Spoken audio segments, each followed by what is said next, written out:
Yesu akisema kitu kwa naye. Na bozulite kasi na pasi. Accepte la douleur de la prière. Accepte la douleur de la sainteté. Paye le prix du jeûne. Paye le prix des offrandes. Tu marcheras avec le Saint-Esprit. Tu écouteras la voix du Saint-Esprit. Pourquoi tu n'arrives pas à écouter la voix du Saint-Esprit? Parce que tu es superficiel. Tu n'es plus passé. Tu n'es plus passé. Seul ce qui demeure dans la douleur avec le Saint-Esprit.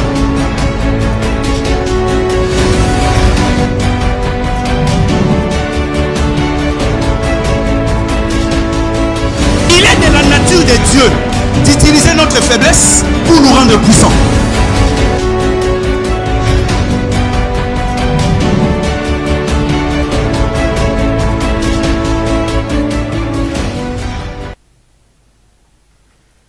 Bienvenue, le bien-aimé dans les Seigneurs. Nous vous bénissons dans le nom puissant de Jésus-Christ.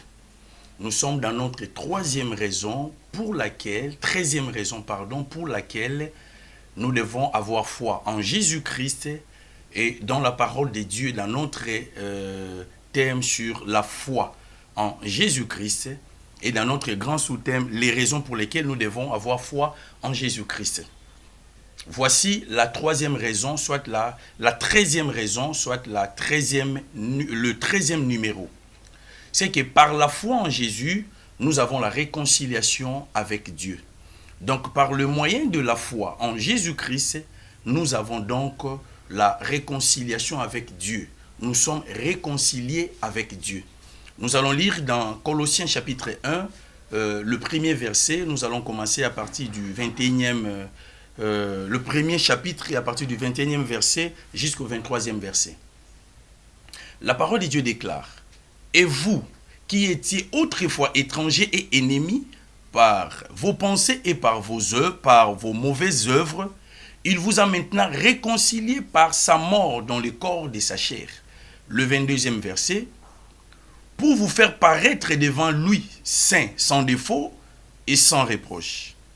Si du moins vous demeurez fondés et inébranlables dans la foi, sans vous détourner de l'espérance de l'évangile que vous avez entendu, qui a été prêché à toute créature sous les ciels, et dont moi, Paul, j'ai été fait ministre. La Bible est claire dans ces passages. Et vous qui étiez autrefois étrangers et ennemis par vos pensées et par vos mauvaises œuvres. C'est-à-dire que le péché nous avait éloignés de Dieu. Le péché nous avait séparés de Dieu. Nous étions devenus étrangers et ennemis de Dieu à cause de nos péchés, à cause de nos mauvaises pensées, à cause de nos mauvaises œuvres. Nous étions séparés de Dieu. Nous n'avions plus droit à l'alliance.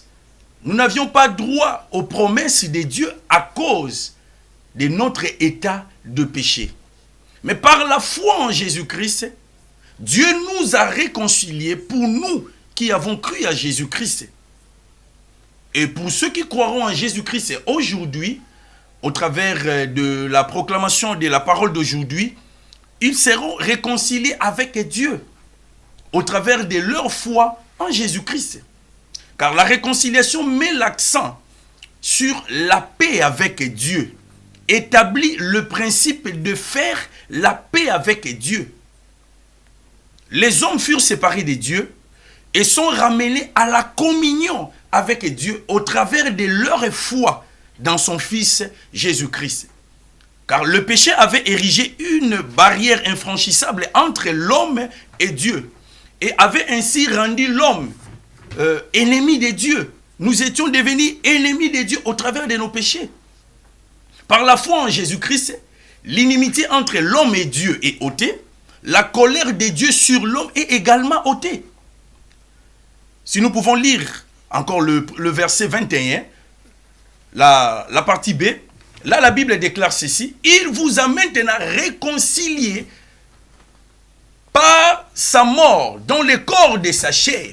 Le Seigneur nous a réconciliés avec Dieu par sa mort dans le corps de sa chair. Cela revient à dire que la mort substitutive de Christ à la croix a payé les châtiments qui méritaient le péché de ceux qui croient, rendant ainsi la réconciliation possible et effective. Donc, par la mort de Jésus-Christ, nous pouvons nous réconcilier avec Dieu par notre propre foi en Jésus et dans la parole de Dieu. Le mot réconciliation vient du grec katalasso, qui signifie effectuer un changement, réconcilier, changer, échanger.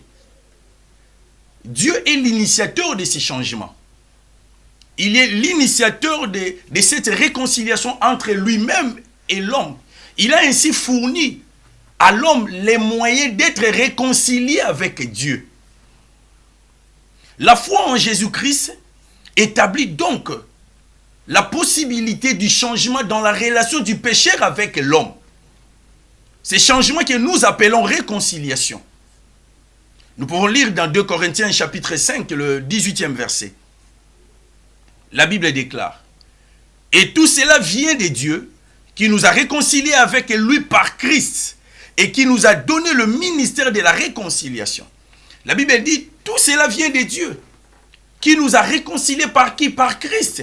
Non, par notre foi en Jésus-Christ, nous sommes directement réconciliés avec Dieu. Il y a un changement dans la relation entre Dieu et l'homme. L'homme qui jadis était éloigné de Dieu, mais par sa foi en Jésus-Christ, il peut se réconcilier avec Dieu. Et Dieu peut marcher avec lui. Tout ce qui concerne le salut, la conversion, la nouvelle vie, la nouveauté de vie en Jésus-Christ, la guérison, la délivrance, c'est le produit de l'amour de Dieu. Et tout ce qui est plutôt merveilleux en Dieu, c'est que Dieu nous a donné le ministère de la réconciliation. Par notre foi en Jésus, nous sommes réconciliés avec Dieu. Et il nous a aussi, à nous qui sommes réconciliés avec Dieu, donné le ministère de la réconciliation. Ce passage souligne la volonté parfaite de Dieu de réconcilier les hommes pécheurs avec lui. Le mot grec pour ministère renvoie au service tel que celui effectué aux tables. Donc Dieu appelle ainsi le chrétien à accepter la responsabilité de servir les non-chrétiens, c'est-à-dire le païen, en proclamant l'évangile de la réconciliation. En proclamant l'évangile de Jésus-Christ aux païens. Aucun ange, avec sa puissance surnaturelle, ne peut prétendre à la fonction du gagneur d'âme. Mais seuls les hommes, marqués par la faiblesse de l'humanité, peuvent exercer ce ministère. Un chrétien qui n'évangélise pas n'est pas digne de son salut. Et une église qui n'a pas son propre programme d'évangélisation n'est pas une église. N'est pas en soi une église de Jésus-Christ. Parce que le ministère que Jésus-Christ nous a donné, étant réconcilié par notre foi avec son Père, c'est celui de la réconciliation. Nous devons accepter cette responsabilité d'aller vers le païen. Les réconcilier avec Dieu en proclamant l'évangile de Jésus-Christ. Nous allons aussi retourner toujours dans le verset 21, partie B. Là, la Bible dit ceci. Et vous qui étiez autrefois étrangers et ennemis par vos pensées et par vos mauvaises œuvres.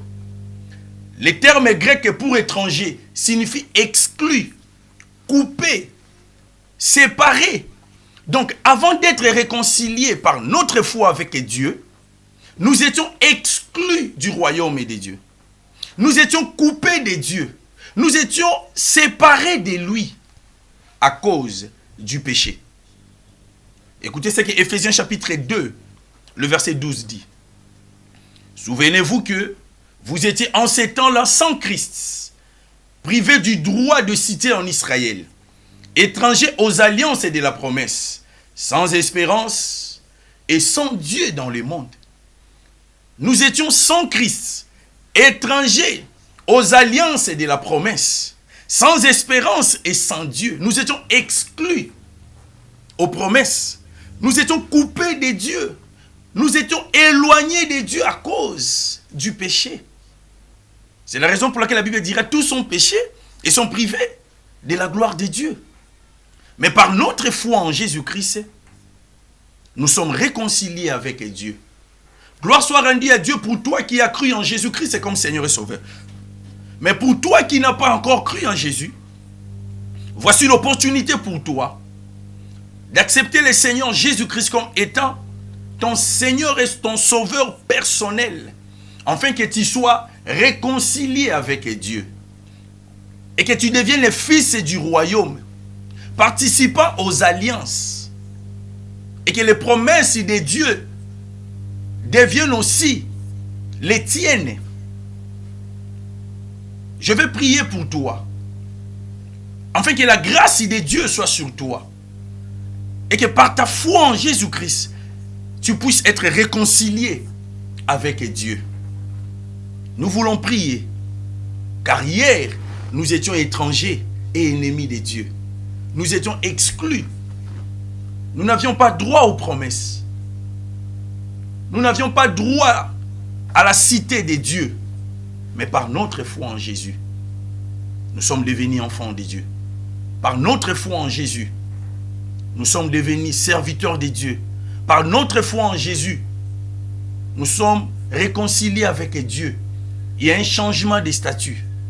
Il y a un changement dans la relation entre nous et Dieu. Notre foi en Jésus nous réconcilie avec Dieu. Et nous voulons prier. Nous allons faire 2 appels.